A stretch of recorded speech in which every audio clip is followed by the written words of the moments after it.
Nah, itu tadi berbagai olahan kecombrang, pokoknya sangat menggugah selera. Makanya Intan ya, saking menggugah seleranya nih, saya jadi kepikiran suatu pantun nih pada Apa Intan tuh nih, dokter? ya. Beli cabe, pilih yang ranum. Untuk dibuat sambal kecombrang. Lihat adek lagi tersenyum, bikin abang mabuk kepayang. Wow, wah dokter Ida baru dipantunin sekarang ya dokter ya? Baru dipantunin. Emang selalu bikin jadi kesem-sem dokter. Dia senyum-senyum sendiri bikin happy, jadi mood booster kan? Ini seru banget ya dokter. Ini kecombrang ini kan banyak sekali khasiat dan juga manfaatnya dokter ya. Tadi ngomongin ranum-ranum, aku jadi kayak inget diri sendiri deh. Masih ranum nih loh. Dokter nih kecombrang nih dokter. Ini tadi ada pertanyaan yang belum terjawab ya dokter ya. Ini kecombrang katanya baik untuk ibu menyusui. Ini fakta atau mitos? Ya ini mitos. Oh, ya. mitos. Mitos. Jadi baik bukan berarti oh kalau saya makan kecombrang saja maka ASI saya menjadi lebih banyak. Karena concern ibu menyusui kan ASI menjadi lebih banyak. Enggak seperti itu ya. Yang pasti kecombrang ini kaya akan antioksidan, dia mempunyai efek sebagai antibakteri dan dia juga mempunyai kadar vitamin C gitu ya. Jadi tapi vitamin C-nya itu kadarnya makin tinggi sesuai dengan mekarnya bunga. Jadi makin mekar bunga, kadar vitamin C-nya bisa sekitar 40 mg per 100 gram bunga. Tapi kalau masih kuncup gini kira-kira cuma 20 mg. Nah, kebutuhan kita kan satu hari kira-kira ada 75 sampai 95 mg per hari vitamin C ya.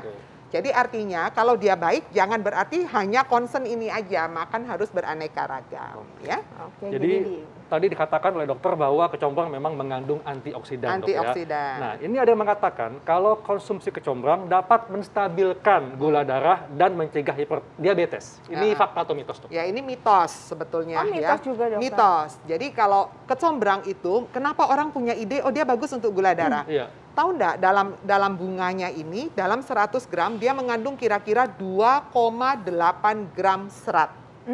Jadi seratnya cukup tinggi. Nah, nanti coba deh Dokter Haikal sama Intan coba sekali-sekali makan ini. Rasanya memang agak keset-keset gitu ya, agak kaku gitu ya. Karena seratnya cukup tinggi 2,8. Bukan berarti kalau seratnya tinggi bagus sekali untuk orang diabetes ya. Memang serat tinggi bagus untuk diabetes, tapi kalau hanya mengandalkan kecombrang saja untuk mengendalikan gula darah pastinya nggak bisa ya.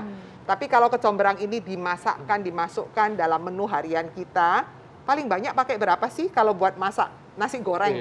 Kan nggak sampai 100 gram per kali makan. Padahal kadar dari seratnya kan 2,8 gram per 100 gram. 100 gram mungkin kita pakai untuk satu hari makan, ya toh?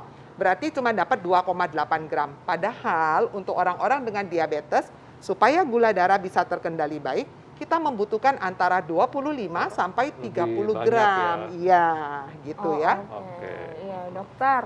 Nah, ini ada pertanyaan yang berikutnya nih, dokter. Ini katanya konsumsi kecombrang itu bisa dapat mempercepat penyembuhan. Itu benar atau enggak, dokter? Ya, ini sebetulnya bagus ya, fakta ya.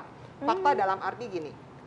Tadi saya katakan dia kaya antioksidan ya. Dia kaya antioksidan, kemudian dia juga mempunyai efek antibakteri. Jadi kalau misalnya kita ada luka atau apa, tidak ada salahnya jika dalam makanan kita masukkanlah unsur ini selain protein pastinya. Penyembuhan luka itu yang paling utama harus cukup protein. Kemudian antioksidannya kita boleh tambahkan. Dari kecombrang juga. Iya, betul. Salah satunya bisa dalam kecombrang, kemudian dari buah-buahan dan sayur-sayuran yang lain ya. Nah, kalau untuk luka itu maksudnya dioleskan atau dikonsumsi langsung, dok?